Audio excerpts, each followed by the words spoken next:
Assalamualaikum warahmatullahi wabarakatuh.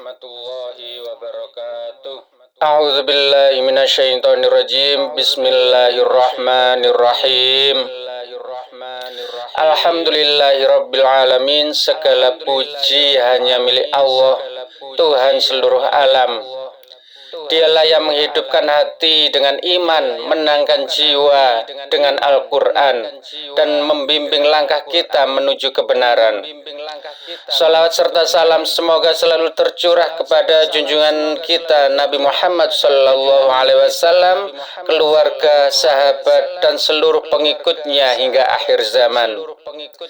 Hadirin yang dirahmati Allah, pada kesempatan kali ini marilah kita bersama-sama mentadabburi surat Al-Ikhlas, sebuah surat yang sangat pendek namun mengandung pondasi akidah yang paling agung dalam Islam. Surat ini sering kita baca, bahkan mungkin setiap hari, namun seringkali belum kita renungi maknanya secara mendalam. Rasulullah Sallallahu Alaihi Wasallam bersabda bahwa surat Al-Ikhlas itu setara dengan sepertiga Al-Quran. Mengapa demikian?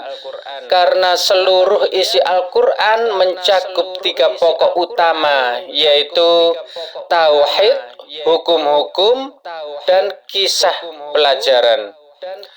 Dan surat Al-Ikhlas sepenuhnya berbicara tentang tauhid, tentang siapa Allah yang kita sembah. Hadirin sekalian, surat ini bukan sekedar bacaan lisan, tapi pernyataan iman, pengakuan hati, dan ikrar jiwa bahwa hanya Allah satu-satunya Tuhan yang berhak disembah. Dalam ayat yang pertama berbunyi Qul huwallahu ahad, artinya katakanlah dialah Allah yang Maha Esa.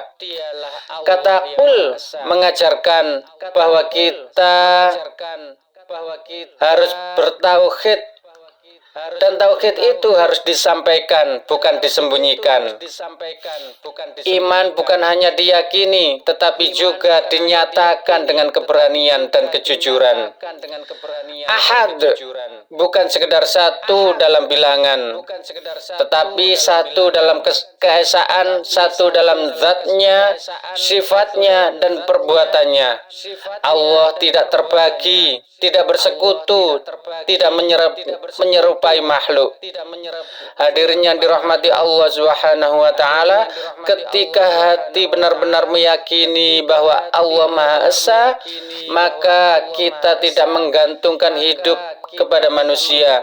Kita tidak takut kehilangan selain Allah, dan kita tidak berharap pujian kecuali dari Allah.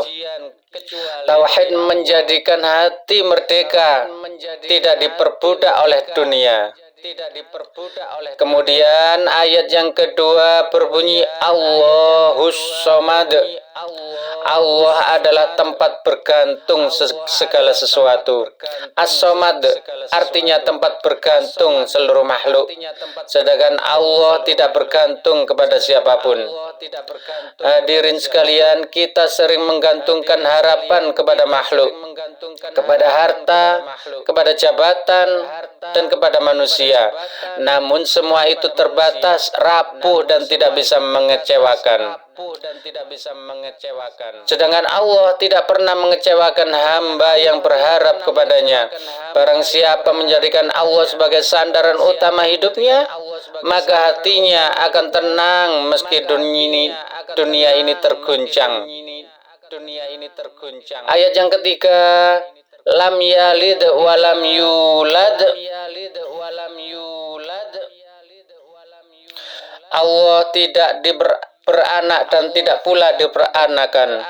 Ayat ini membersihkan akidah dari segala bentuk penyimpangan. Allah tidak membutuhkan keturunan karena Dia sempurna.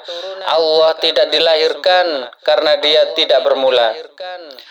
Hadirin yang dirahmati Allah, segala yang lahir pasti lemah, segala yang memiliki keturunan pasti membutuhkan, sedangkan Allah Maha Kuat dan Maha Cukup.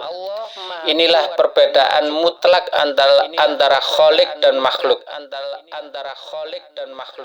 Ayat yang keempat berbunyi walam yakul lahu kufuwan ahad, dan tidak ada sesuatu apapun yang setara dengannya. Tidak ada yang menyerupai Allah, tidak ada yang bisa dibandingkan dengannya. Apapun yang terlintas dalam pikiran kita tentang Allah, Allah itu jauh lebih agung dari itu. Ayat ini mengajarkan kita untuk rendah hati dalam mengenal Allah dan tidak berani menyamakannya dengan makhluk lainnya. Hadirin yang dimulaikan Allah, surat Al-Ikhlas mengajarkan kita bahwa ikhlas berawal dari tauhid. Tidak mungkin seorang ikhlas jika hatinya masih bergantung selain kepada Allah.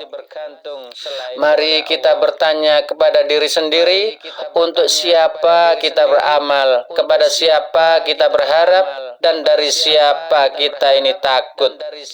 Jika semua jawabannya adalah Allah, maka disitulah makna al-ikhlas hidup dalam diri kita.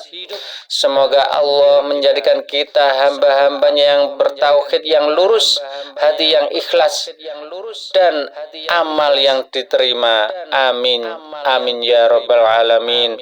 Demikian yang dapat saya sampaikan pada kesempatan kali ini. Mudah-mudahan bisa bermanfaat dan menjadi renungan untuk kita semua. Saya akhiri billahi taufiq wal hidayah. Wassalamualaikum warahmatullahi wabarakatuh.